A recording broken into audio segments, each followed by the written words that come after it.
These aren't crimes of passion. They are crimes of pure, calculated entitlement. 7 individuals who were handed everything and chose to take the one thing their parents couldn't give back, their lives. Joel Guy Jr., the Thanksgiving butcher. Joel Sr. and Lisa Guy had spent 30 years building the American dream in a quiet, affluent Knoxville neighborhood. He was a pipeline engineer. She worked in human resources. Together they worked so their son would never have to struggle. Their generosity became a fatal mistake. By 28, Joel Guy Jr. had never held a real job, never paid a utility bill, and had spent 9 years in Baton Rouge, Louisiana, supposedly studying to become a bilingual plastic surgeon. In reality, he barely attended class.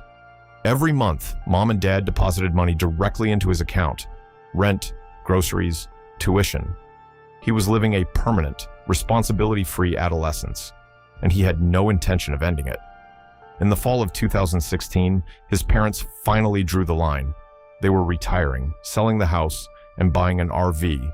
The bank of Mom and Dad was permanently closing. He needed to get a job. Joel Jr. opened a notebook. Inside, he mapped out the exact financial calculations of his parents' deaths. He wrote, in his own handwriting, $500,000 would be all mine. He noted that if his mother died first, everything passed to his father, so both had to go. He drafted detailed shopping lists: carving knives, heavy-duty plastic storage bins, muriatic acid, hydrogen peroxide, lye.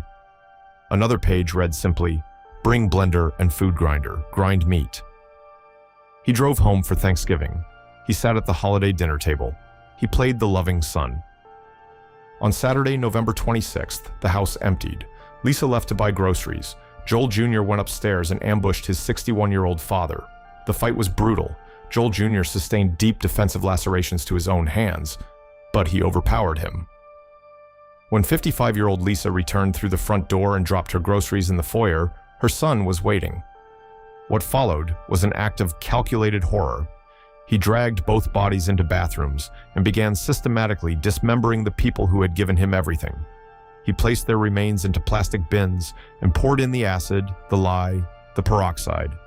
Prosecutors would later describe the result as a diabolical stew.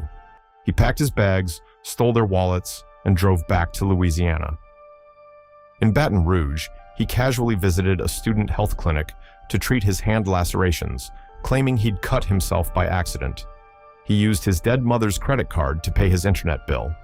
He searched how to hide my IP address and how life insurance pays out in missing person cases. The plan collapsed Monday morning when Lisa failed to show up for work. Officers performed a welfare check, spotted her abandoned groceries through the window, and breached the home. The 90-degree heat hit them first, then the chemical smell, then the scene. Inside Joel Jr.'s backpack, the notebook, the full blueprint of the massacre in his own handwriting.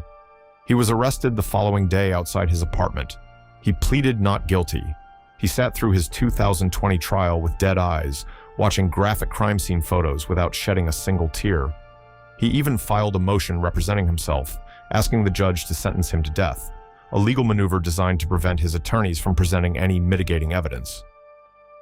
The jury took less than 3 hours, 2 counts of first-degree murder, 2 consecutive life sentences, no possibility of parole. The 28-year-old who didn't want to work will now be entirely funded by the state until he dies inside a concrete cell. Brian Blackwell, the tennis pro who never was.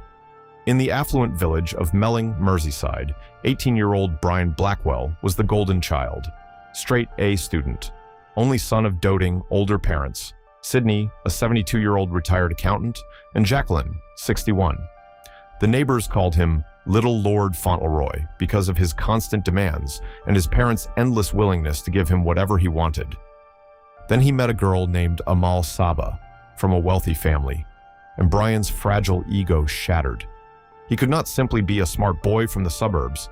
He needed to be a global superstar. So he invented one. Brian told Amal he was a professional tennis prodigy with a £70,000 Nike sponsorship deal and a place at Oxford University.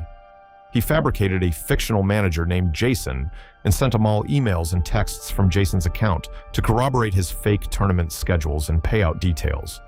To fund the illusion, He secretly forged his father's signature on 13 different credit card applications. He drained his parents' savings, racked up massive debts, bought Amal a brand new car, and promised her an ultra-luxury trip to the United States. On July 25, 2004, Sidney Blackwell discovered the fraud, the maxed-out cards, the drained accounts, the forged signatures. He confronted his son. He told Brian the lies were over. Brian picked up a claw hammer and a 10-inch carving knife. He attacked his 72-year-old father in his armchair. Then he walked down the hall to the bathroom where his 61-year-old mother was drawing a bath. Hours later, Brian washed the blood from his hands. He sat at a computer and used his dead father's financial details to book first-class flights to New York. The next day, he walked Amal into the house, stepped past the crime scene, packed his bags, grabbed his passport, and smiled. For several weeks, Brian lived out his fantasy.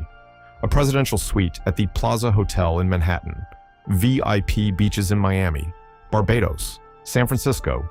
He spent over 30,000 pounds of murder money on the trip.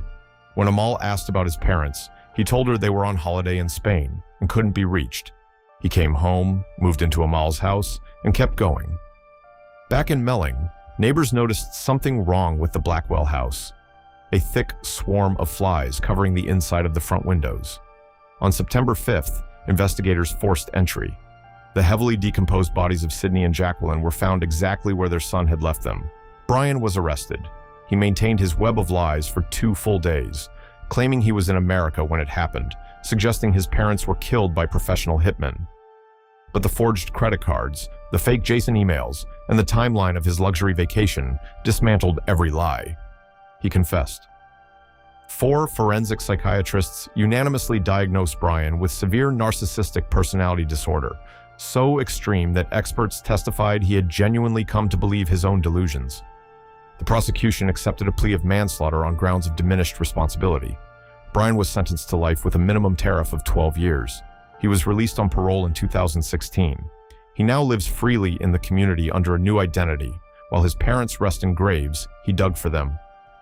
Liam McAtasney. The Stopwatch.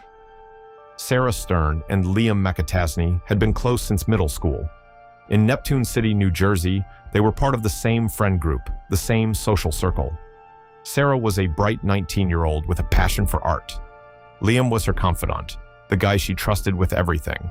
While sorting through her deceased mother's belongings, Sarah found a hidden shoebox filled with vintage currency, a secret inheritance worth about $10,000. Excited, she showed it to her best friend. Liam looked at that shoebox and saw a lottery ticket. He spent the next 6 months methodically planning her execution, recruiting their mutual friend, Preston Taylor, Sarah's own junior prom date, and offering him a cut of the cash to help dispose of the body. On December 2nd, 2016, Liam went to Sarah's house. He smiled. He waited for her to turn her back. He lifted the 19-year-old completely off the ground and strangled her with his bare hands. Then he took out his cell phone, opened the stopwatch app, and pressed start. He stood over her for 30 minutes, watching the clock tick, until her heart stopped. He left her body on the bathroom floor and went to his shift at a local restaurant. That night, he and Preston returned. They stuffed Sarah into the passenger seat of her own car, drove to the Route 35 bridge in Belmar, and threw her into the Shark River. They left the car on the bridge with the keys in the ignition to stage a suicide. Liam organized search parties. He gave tearful media interviews. He told detectives Sarah had been severely depressed and had talked about running away to Canada. His downfall came because months before the murder, he had pitched the idea for a movie to an amateur filmmaker friend, a film about killing a girl for money. When that friend, Anthony Curry, saw the news, he went to police. Investigators wired Anthony's car. On January 31st, 2017, Liam climbed into the passenger seat and confessed, casually, without a trace of remorse. His only complaint, the vintage bills were in terrible condition, and he wasn't sure the bank would even take them. He mentioned that Sarah's dog had watched the whole thing and didn't do anything.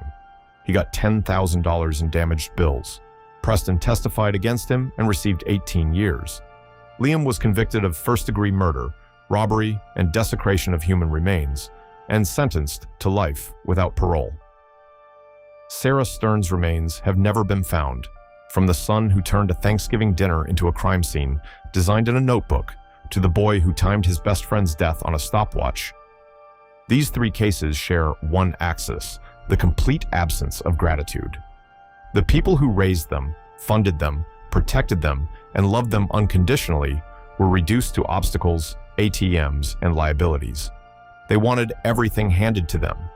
In the end, what they actually received was a cell, a sentence, and the rest of their lives to think about what they chose. If this video hit differently, subscribe and turn on notifications. Drop a comment below. Which of these cases disturbed you the most and why?